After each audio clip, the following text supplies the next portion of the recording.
All right, so let's analyze this graph here. I'm going to read number 28. It says the graph of f of t models the height in feet that a bee is flying above the ground with respect to the time it traveled in t seconds. So we have our graph right here, and I'm going to analyze it. Let's read from left to right along the x-axis and see what the function is doing. So from 0 to 2, the function is increasing. Function, stop.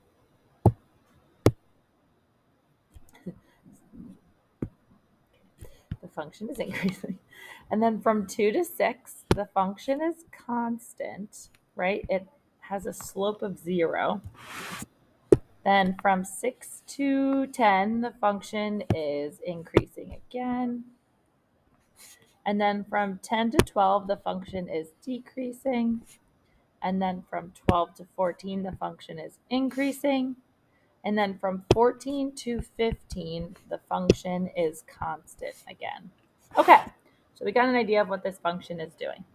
State all time intervals when the bee's rate of change is 0 feet per second. 0 feet per second is a very creepy way of saying that it has a constant rate of change.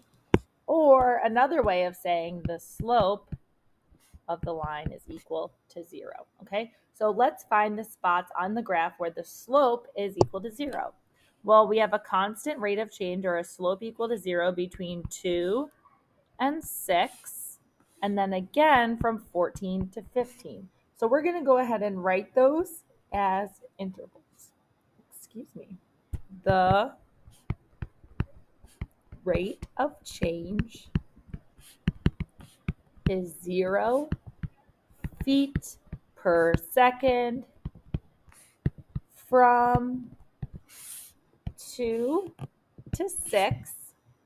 And the way we would write that is we are including 2. The variable along the x-axis is t for time, and then we are including 6 in our interval. And then it's constant again from 14, right? Let me double check. Yeah, 14 to 15, when time is between 14 and 15. Because, why am I putting in the because? Because it says explain, right? So we state all the time intervals. We did that. There were 2 intervals. And now we have to explain. So because a horizontal line